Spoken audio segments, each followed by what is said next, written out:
I give the call to the member for Milton Port. Thank you very much, Deputy Speaker. If one's looking at the situation of Israel 70 years after its declaration, it's an amazing story. From 600,000 people at the time of independence, it has a population exceeding 8 million now. And in the long history of the Jewish people, the destruction of 6 million Jews in Europe during the Shoah, during the Nazi mass extermination, has been responded to in historical terms by there being at least amongst the Israeli population, 20% of whom are Arab Israelis who have equal rights, at least 6 million Jews. So there's a really symbolic victory in the re-establishment of the Jewish Commonwealth in that part of the world. And give the call to member for Wentworth. Thank you, Deputy Speaker. In its short lifespan, Israel has evolved from a vulnerable, weak and resource-deficient country to a thriving, democratic and innovative state. Israel, also known as the Startup Nation, is advancing the world with technological inventions, ranging from drip irrigation and water creation technology to autonomous driving and breakthrough medical advancements. The ideas and inventions that stem from the existential need of the state in its early years to defend and sustain itself by its own forces has influenced the world and made Israel a technological incubator for the entire world. And I'll give the call to member for Kooyong. Margaret Thatcher said of Israel, "It is small in geography but large in history."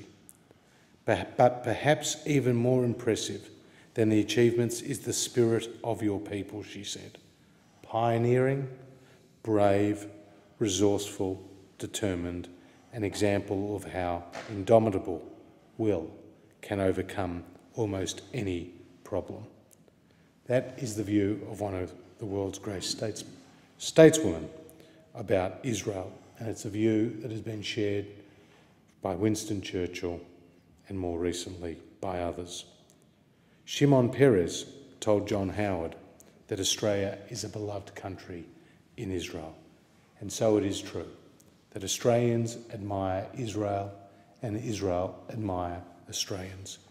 Thank the member. Give the call to the member for Eden Monaro. The birth of Israel was effectively something that Labor was a midwife to, and it's an extremely proud part of our tradition.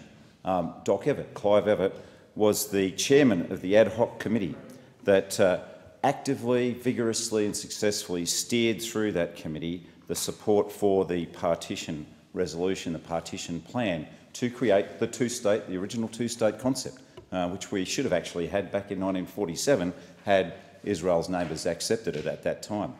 But Doc Evatt put an enormous amount of work into that and was widely acknowledged as having been someone who made, and I quote, a very vital contribution to the final result. And in fact, Michael Comey, Israel's rep to the UN at the time, praised Evatt for his masterly handling of the ad hoc committee. Now, it didn't end there because it had to then get steered through the General Assembly. And of course, Doc Evatt ended up becoming the initial president of the General Assembly. And he masterfully, again, put enormous effort into ensuring that that vote passed in the General Assembly.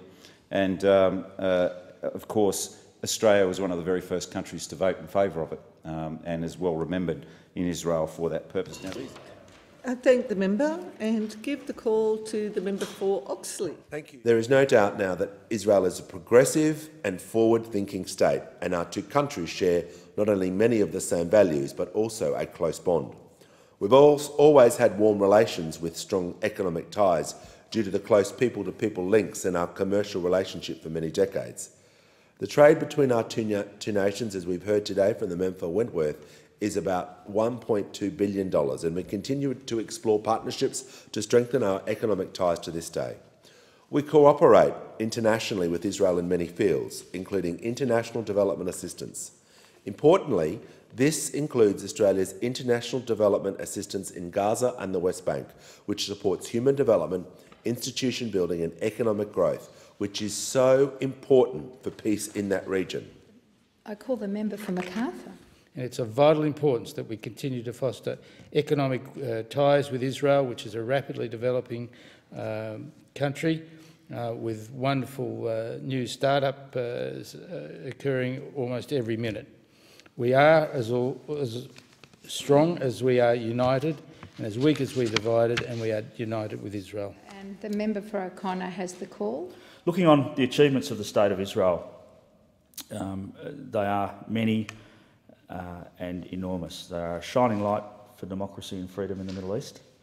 And having been fortunate enough to visit Israel in May 2018 as a very kindly sponsored by AJAC, it was a wonderful visit and gave me a much greater understanding of the situation on the ground. A wonderful trip, and as I say, I'd recommend that all members of Parliament who get the opportunity to take that opportunity to visit Israel and to learn a little bit more about the situation on the ground there, and give them a somewhat better understanding of what it's like to live as a democracy in the Middle East, surrounded by many people who would like to see your demise. So my congratulations to the nation of Israel, and very pleased to be able to recognise our 70 years of diplomatic relations with their state. Thank you. Thank you, member for O'Connor, and I call the member for Corio. In the State of Israel itself, we now have a high-tech, incredible country with whom we have so much to learn and so much to gain by building our bilateral relationship. And I have been privileged to visit Israel, as I have the Palestinian Authority, on a number of occasions, and know the opportunity that it presents. Australia has been there at the very beginning of the creation of Israel. We are very much a close friend of Israel, and it is an enormous honour today to be able to celebrate the 70th anniversary of those diplomatic relations.